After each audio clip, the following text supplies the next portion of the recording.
Pesachim 110. Today we're continuing our discussion on doing things in pairs, which was considered a dangerous superstition. Two reasons. One, because of demons. They seem to attack people who do things in pairs because they get weak. And as we're going to see in a few minutes, also because of sorcery. It also exposes one to sorcery from others. Where did this whole idea come from? It's difficult to know. There is one theory who says that there are parallels in Greek sources as well. Pythagoras, who you know from the famous or infamous Pythagorean theorem, didn't like the number 2 because the square root of 2 is irrational. And that kind of scared him. And that might be the one of the sources for this idea. But these things are hard to trace. They become very popular. And there's still people who do it today. Some people, they'll go to a house of mourning once, but not twice. If they go twice and they don't want to go 3 times, then they'll walk out, come back in, and come back out. We'll see the source for that as well here. All right, but this discussion I think you'll find very fascinating because you're going to find that there are opinions, some rabbis that took it seriously and some that actually did not. So we begin on top of the page. We mentioned a baraita that said one should not eat in pairs, drink in pairs, wipe oneself in pairs, or have sexual relation an even number of times. So regarding the last item, we ask, Lo yaseh serachav tereh, amai nimlachu. Why should that be a problem? After all, it's like changing one's mind. We're going to see later in the daf that one of the rules is, let's say you eat something, and you finished, right? I finished. And then you change your mind. You say, you know what? I'm going to eat another one. That's fine. That's not considered pairs because you didn't do them together. You stopped and then you did something else. So too with sexual relations, that should be the same, right? Someone did it once, then he stopped, he finished. And then he decides, okay, he's going to have relations again. That should be considered a separate act, not pairs. That is the question. Amar Abaye hachi ka'amar, lo yochal tereh v'yishteh tereh, so Abaye says you're right. That pairs should not apply to having relations. Rather, he rereads the Baraita as follows: don't eat a pair of things or drink a pair of drinks, and after that have relations. Because when after someone eats or 2 things or drinks 2 things, then they'll be susceptible to this evil. And then if he has relations, that will weaken the strength of a person, and then that person will be susceptible to the demons coming to attack. So that's what it's talking about. It's not a separate thing, but rather don't do that chain of events altogether. All right, tenora banan, shote kiflaim, damo berosho. Someone who has 2 drinks in the same sitting, his blood is upon his head. In other words, if something bad happens to him, he's responsible for bringing that upon himself. Okay, so this baraita apparently takes it very seriously.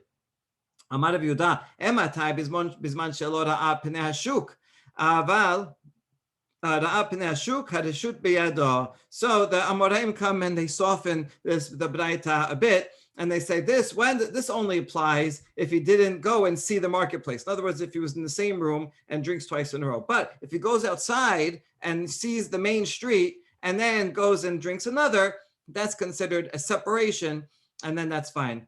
So this is the source of why people would today will go visit someone, leave, come back, and that's considered 2 in addition to the first time they went to visit. So that's considered 3. So that's where it comes from.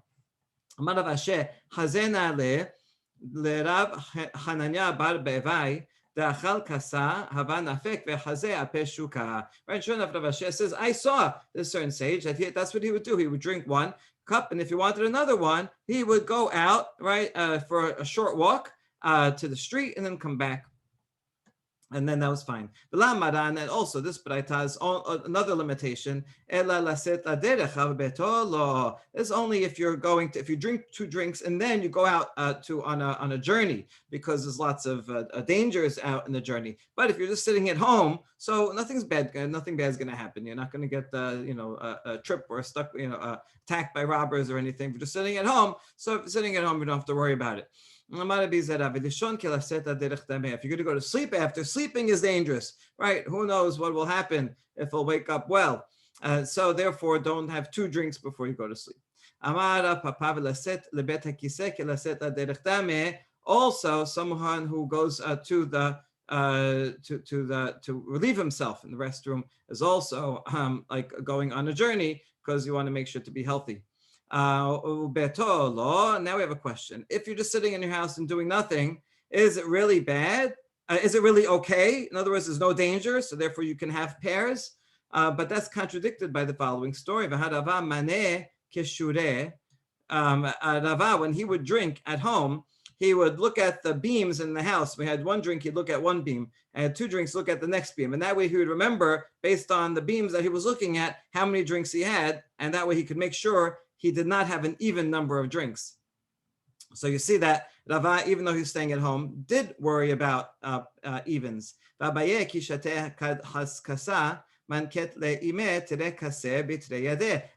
also, when he would drink one cup, his mother, this means his stepmother, his mother died when he was young, and he had another woman took care of him. So his stepmother would bring him two more cups to make sure that he would have three altogether. Rav Nachman, and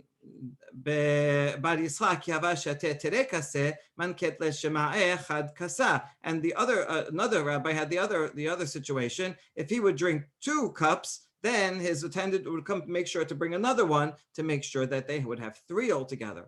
So what about all these stories? Even though they were just sitting at home, you could tell they're at their home because he's with his mother and he's with his attendant.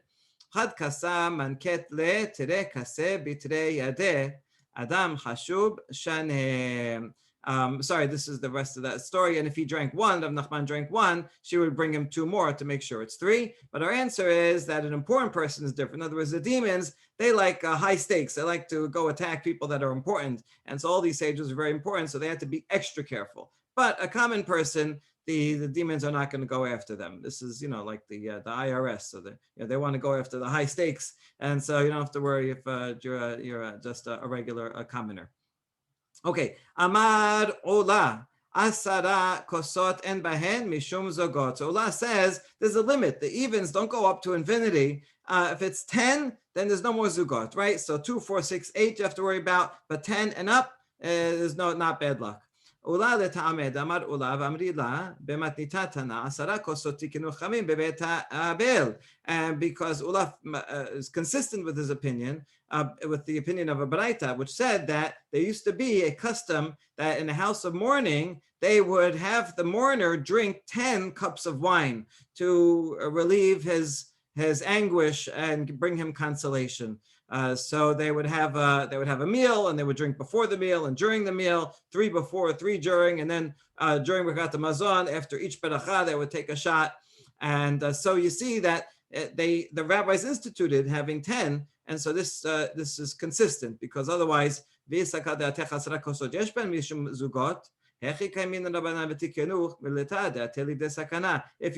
10 is bad luck, how would the rabbis institute something that brings danger? So obviously, you see from here that in fact 10 and up is fine. But 8 is a problem. So that's the first opinion of Ula here. Now that he's an early Amora. Rav Chisda v'Rabba bar Rav Huna de'amre tarvayhu. So Rav Chisda, he's now a second generation. Now this is a third generation Amoraim. They say shalom letova mistaref lera'a. Shalom letova mistaref lera'a lo mistaref. Aval shita yesh behen mishum zugot. They say if you have 8. 8 is also fine. 8 and above is good. How do you know? From Birkat Kohanim. Birkat Kohanim is 3 pesukim, right? Yivarech Hashem v'yishmerecha is 3 words. V'choneka is 5 words. Yisal napanav elecha v'yasem elcha shalom is 7 words. So just focus, it goes 3, 5, 7. It's perfect poetry. Also, even if you count the syllables of Birkat Kohanim, it goes 10, 15, 20. In the letters, if you can't actually count the letters. So it's perfectly structured. By the way, this is the earliest document of a text of the Torah, of any portion of the Torah. It was found on this silver scroll. This is from the times of the first Bet HaMikdash. We don't have anything from any text from the first Bet HaMikdash. So this is very, very significant. Seems it was written on silver, perhaps to be used as an amulet. But in any case, this is a transcription of it. So that's an amazing find. Anyway, Berkat Kohanim, as the blessing, if you take the last pasuk, which is 7 pasukim, the last word, 7 words, the last word is shalom. And this shows that the number 7 is always going to complete something for good and never for bad. So if you had 6, that's bad. 7 will make it good, and then it's good all no matter what. Even if you add another one and make it 8, that 7th will stop it and will not join in for something bad. So therefore, we learn from the word shalom is the 7th word that 7 and up is fine, 6 is still dangerous. So that's what the 3rd generation sages said. Rabba ve'Rav Yosef ta'amret harvaihu. Now we get to the 4th gen. Sorry, these are 3rd generation. This is well, Rav Chisda is kind of in the middle, 2nd, 3rd. Okay. Anyway, so this is more like 3rd. 2nd, this is 3rd generation. Now, Rabba and Rav Yosef, both said, Vichuneka. Don't look at the last pasuk, but rather the 2nd pasuk, which has 5 words. The last word is Vichuneka. So Vichuneka, God will give you grace. So that's Letova mistaref, Lera'a lo mistaref. So that will add to 4. If you have 4 and then you have 5, so the 5th one will add to make things good. But it won't join to make something bad if you add another 6th after. So therefore, according to Rabban Rav Yosef, 6 is fine. But 4, that's what you have to worry about. Okay, each generation gets more and more lenient about this. And so finally we have the next generation, Amoraim, Damre Tarvaihu, Vihishmerecha, Letoba mistaref, Lera'a lo mistaref.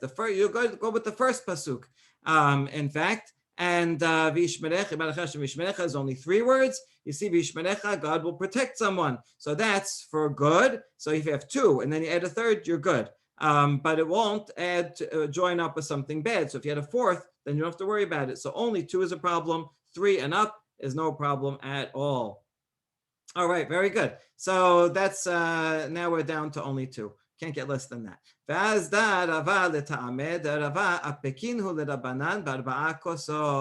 And Afalgav, okay. And so Rava follows his own opinion, because when Rava would be teaching, he would allow the students would be drinking, and he didn't mind when he didn't stop the students if they left after having 4 cups of wine.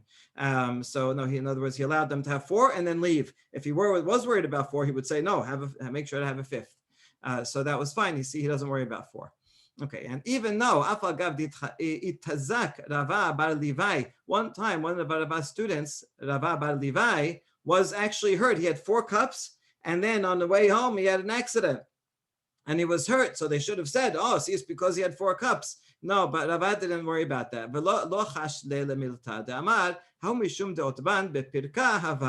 So Rava said, he said, you know why that happened to him? Because during the pirkah, that's the public lecture that the main rabbi would give, and they expected everybody to be there, including all the students and the public.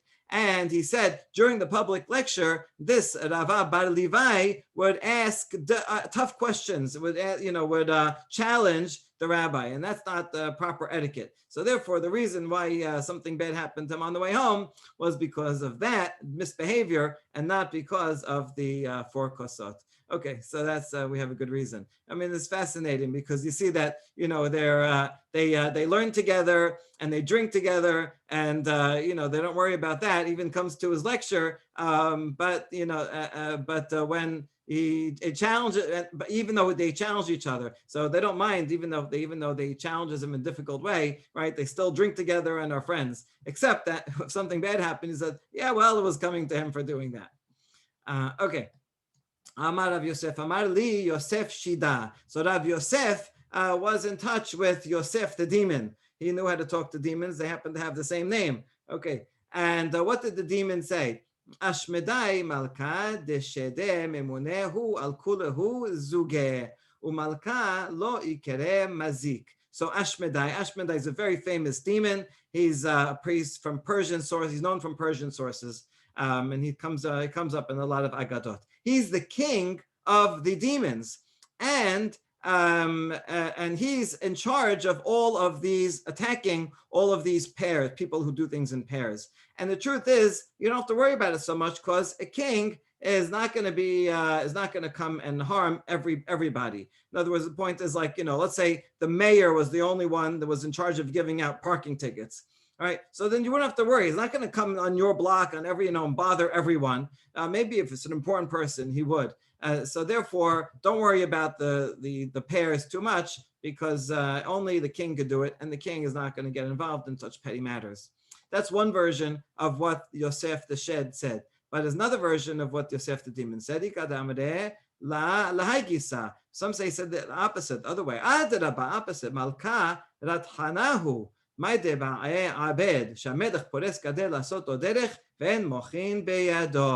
is an angry king, and he does care about each and every offense. And just like a king can come and claim eminent domain, and he can come right through and barge into your house, or past your fence, and give a person trouble, so too you better be very careful about pairs, because the king Ashmedai, the demon, is in charge of himself, and as king, he has no rules. He can attack anybody.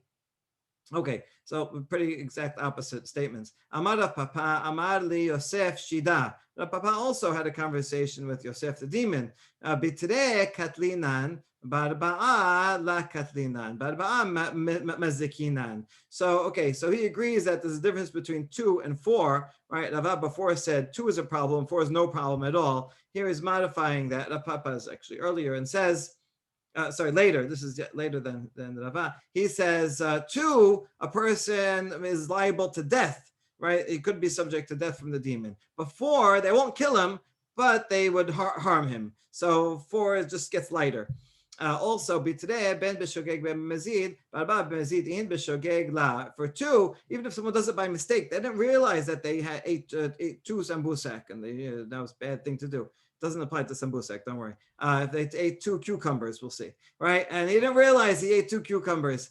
So that's it's still, if it's 2, still he'll be attacked. But 4, only if he did it on purpose. I'm going to eat 4, and he knew and counted, but by mistake, he'll be okay.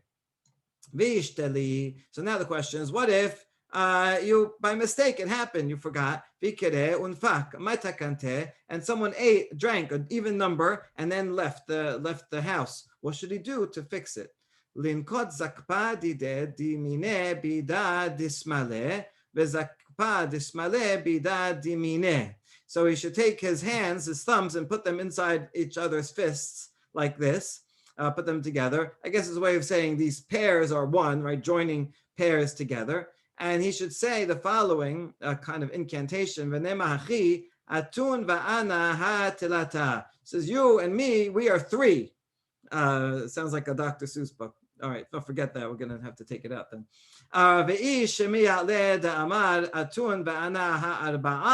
But if he hears a voice saying, no, me and you, we are 4. In other words, the demon is speaking and trying to make it even. Then he should one up. No, me and you, we are 5. And if he hears, if he hears the voice saying, no, now me and you are 6. Says, me and you, we are 7. One time, someone had to go through this and had to count all the way up to 101, and sure enough, the demon burst out in anger. Right? Oh, you got me. Right? I guess they don't know how to count past 100. All right, so that's good to know. This is their version of 100 bottles of beer on the wall.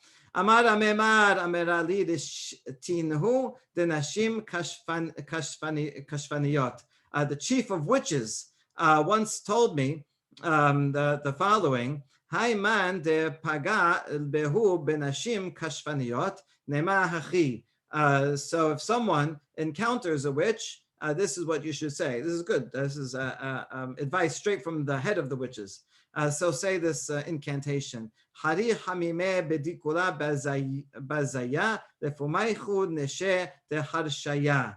Hot feces in a torn date basket in your mouth, which is, okay, this doesn't need to make sense because it's just an incantation.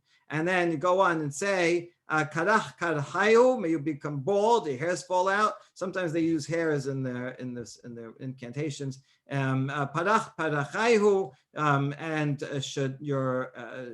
should scatter, your spices should scatter. Abuda abadur tablayanaichu, parcha zika lemorika hadeta denakit tu nashim kashfaniyot.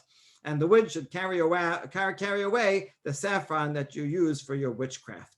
Ad hanani vehananchi la it atiti legoy. Right, as long, right, so far I was shown favor from heaven and you showed me favor. In other words, until this point I didn't get in trouble and I was safe from you. But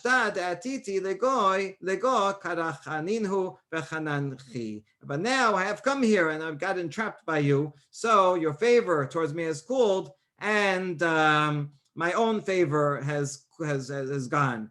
So when I need help. Okay, good. So memorize that. So all this is talking about in Bavel. And it's true, they're talking about Ashmedai, all these Persian demons. It seems like demonology was a lot more popular in Bavel, in the general culture, and so apparently among the rabbis as well. However, in the West, meaning Eretz Israel, they didn't care about this whole thing. This suggests that it's not really from Pythagoras, who's a Greek philosopher, but rather all this comes from some Persian dualist, magical thinking, whatever it is. Anyway, so Rav Dimi min harda kaped afilu arush ma dehabita. So Rav Dimi was always worried, even about a sign on a barrel. He would, if he was counting barrels, he wouldn't mark them with 1, 2, 3, but rather 1, 3, 5, 7. I don't know what he would do if he had a building. He couldn't have any even numbered floors, and he couldn't have 13 either. So he'd have to go straight from 11 to 15, I guess. Okay, so he didn't even count include it with even numbers. Because sure enough, one time he had a problem, and that he must have had pairs of symbols, and the barrel, one of his barrels exploded. So he didn't do that again. Kelala de milta. Okay, here is the main point. If you just come away with this is a great line. Kol de kaped, kapte behadeh, udela kaped, la kapte behadeh. Anyone who cares about this, it will be effective over him. And anyone who does not care about this will not be effective over him. So this is all self-fulfilling, right? If you're worried about it, it's like placebo effect. Oh no, I did something in twos, right? Now I'm going to get into a car accident. And sure enough, right, it happens. But if you don't care about it and you think it's all dumb, then it has no power over you. So that's a great way to end this discussion, but it's not over yet. The next line says, however, it's good to be concerned about it, a little bit concerned. Don't flauntingly say, oh, see, I'm going to have 2. Be a little concerned. Okay, now you see that this statement doesn't make any sense because, right, at first you say, if you don't worry about it, then it'll have no effect. But worry about it a little. Okay, but then it's going to have a little effect, right? It's like completely opposite. These words, umehu, lemechashmi ba'eh, I suspected were problematic, and I checked the manuscript chart, and sure enough, it's all the way here. Umihud mechashmi ba'eh is only in the printed edition. It is not in any manuscript, not one, 0 manuscripts. So this is absolutely amazing, because the point of the Talmud was to end here and say, if you don't care about it, it's meaningless. And then someone said, meaningless? What, totally? And someone edited, okay, but maybe be a little careful, right? And so that somehow that gloss managed to get into the printed edition. Okay, but I prefer the manuscript version. All right, Ki atad avdimi amar. Here's the cucumbers. So he said, he says all these regarding 2 eggs, 2 nuts, 2 cucumbers, and 2 of something else, but he forgot what the something else was. This is a halacha l'Moshe Sinai that these are dangerous to have together. Okay, I think when he says here halacha l'Moshe Sinai, he doesn't mean literally, Hashem told Moshe, don't kill, don't steal, and don't have 2 cucumbers, right? This was not like up there on the list of things that Moshe had to remember. But rather, sometimes Halacha Moshe Misinai is a phrase used to say this is something very important. I don't have a source for it, but right, consider it very seriously. Okay. The rabbis weren't sure what the other one is. And so they made a gezerah. Since we only know what the three things are, eggs, nuts, and cucumbers, we know what the other is. Therefore, you're not allowed to eat any food in pairs, because maybe that food is the other one. Okay, so now we meant not only make a gezerah for superstition. V'had amaran asarat tamanya shita arba'a en behen mishum zugeh la amaran eda le'inyan mazikin aval inyan keshafim afilu tuba nameh hayish. When we said above that we went from Ula, we went 10, 8, 6, and 4, don't cause danger. Right? You see how they even remember, this is like the list for how they remember the chain of transmission there. And we said, you don't have to worry about the 4, only 2 is a problem. That was only to be safe from mazikin, demons that are out there. But witchcraft, which in other words, what somebody would put a curse on someone and to cause them evil, that applies even for, according to those opinions, applies to 2, 4, 6, 8, 10, and so on. Okay, how do we know that? A certain man divorced his wife, and she was very upset about this. And so she went and married a shopkeeper, someone who sold wine. Every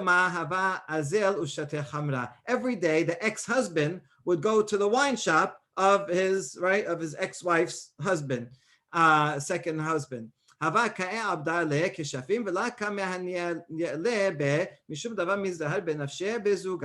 every day she's there and she tried to apply witchcraft to him, to curse him, but it never took effect, because the ex-husband was very careful not to drink in pairs. So he would go to the shop, have 3, 5, 7, and that way he was protected from witchcraft. However, one day, one day he drank a lot, and he couldn't keep track of how many cups. From 1 to 16 cups, he would be careful and he would count. From then on, he was too drunk and he couldn't keep track. And so he left having a pair, an even number of cups. So now he was susceptible. As he walked, a certain Arab saw him and noticed, I guess he had the power, he could tell that this person was cursed. And he said, this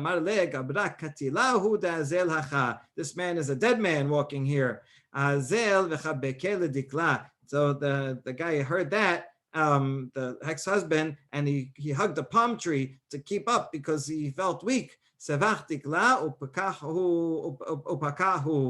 palm tree dried out and the guy burst. And so sure enough, the curse worked, because he had he had more than 16. So you see here that even a large amount, though demons aren't a problem, but witchcraft is still a problem.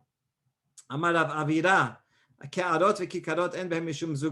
regarding plates and loaves of bread, you don't have to worry about doing that in pairs. Plates meaning a dish, a cooked dish. And if you eat 2 cooked dishes, that's okay, or 2 loaves, that's fine. So the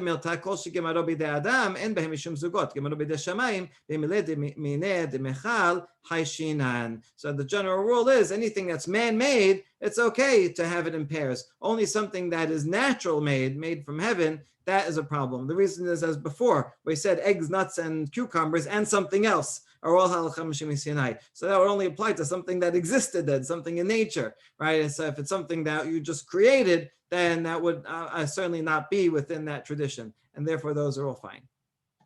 Hanut and bahen mishum zugot. Someone's just drinking something in a store, so that does not apply. Usually you go to a wine store, so you're buying wine to take home, but you might be drinking there, but that's kind of a temporary act of drinking. So, and you don't know that you're going to plan to have an even number, so then that's okay. Nimlach and bahen mishum zugot. if you change your mind, right? So I ate something, I ate one, and then I finished, I stopped, and I changed my mind. I decided to have another cup of coffee. That's okay. We mentioned this all the way in the beginning. If you're a guest, you don't have to worry about even numbers because a guest never knows what they're going to bring. So they bring him one drink, he might think that maybe that's the rest. When he brings a second drink, that's a separate act. It doesn't join together with the first because he doesn't know what he will be served. Isha and ba mishum zugot. Woman doesn't have to worry about having pairs of drinks because the woman didn't always usually drink a lot, and so it wasn't, they were kind of like guests. But if she's an important woman and she could, order the waiter, bring me more, everything, then she would have to worry about pairs. Is padagus. Mistaref letova. This is not asparagus, but rather it means cabbage in Persian. This was a medicinal drink, and so that some people would have in the morning. So that you don't have to worry. That joins together for good. Ben mistaref leda'ah joins for good, but does not join for bad. So in other words, if you had one drink and then this ispargus, it's not considered pairs, right? It joins, but it does not join to harm. So Rava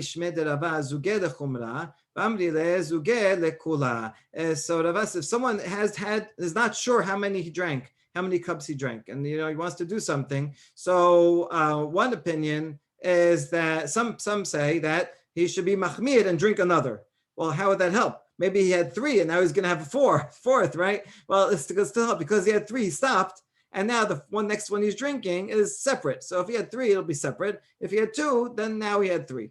But some say it's lekula, just be lenient. Why? Because if you're going to have another one, because you're afraid that you had a pair, that's showing that you care about it. And so now it makes it worse, right? Rather just forget about it and don't care. And then you can follow that opinion above. This is if you don't care, it's not effective. Amar Rav Yosef. If someone had 2 cups of wine, that's bad. And even if he had 1 cup of beer after, it's still, the beer does not join with the wine because beer is less important than wine. So it doesn't join together, and that person had a pair. But if he had 2 beers and then 1 wine, since the wine is more important, it will join up and make the whole thing 3. So you have to make sure that the last thing that you have is more important than the first things. We can learn this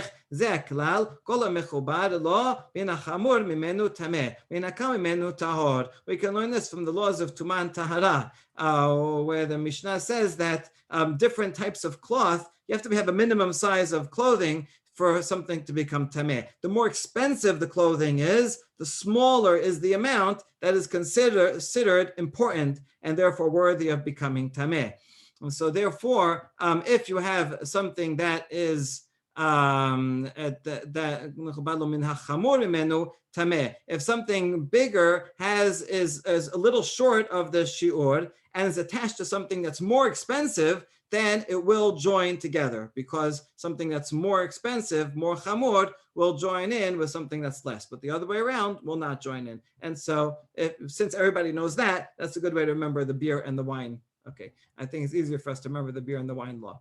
Amar Rav Nachman, Amar Rav, Tere kama ataka, v'had ataka mistarefe. So more with the joining together. Let's say someone had 2 drinks before the table. In other words, during appetizing, someone had 2 drinks. And then, remember, they would carry in the table and put it in front of the person. And so now it's during the meal. So we had 1 during the meal. That joins together because during the meal is more important than what you drank before the meal. So it'll join together, and now you had 3, so you're fine. But if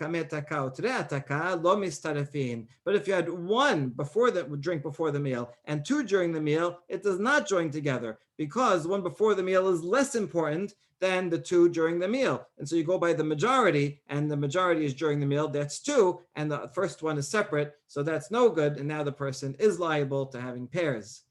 That's what Rav said. However, Matkifla Rav Mesharshia disagreed. Says, what are we coming to fix tables? Who cares what the table came before or after? Doesn't make a difference. It's the appetizing and the meal should all be joined together. We're trying to help out the person. And the person, he's okay. He had 3 drinks this way or that way. So he thinks that both of these are no problem.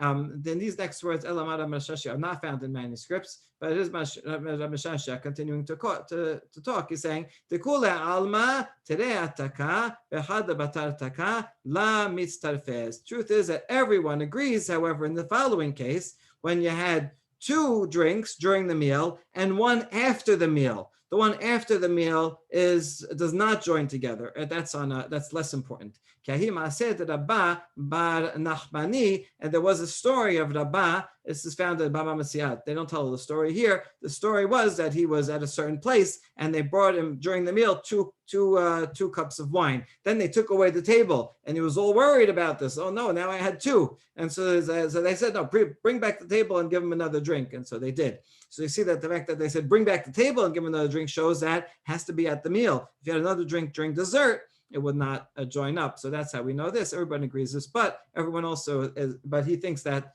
the appetizing and the meal goes together.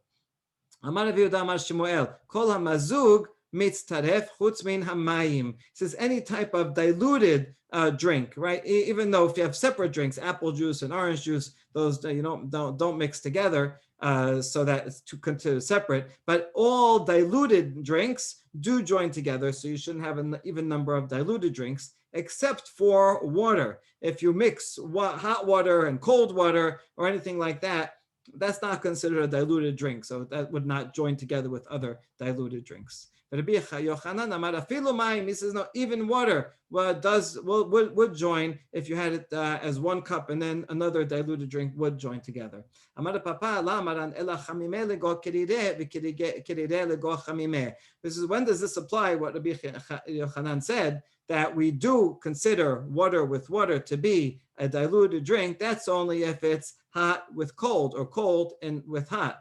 Aval chamimeh lego chamimeh or kirire lego kirire la. But if you mix together hot water with more hot water or cold water with more cold water, then he would agree that that's not considered a diluted drink. That's just water, and that if you had 1 cup of that and 1 cup of diluted wine, those would not join together. Baruch Adonai Le'olam, Amen ve'amen.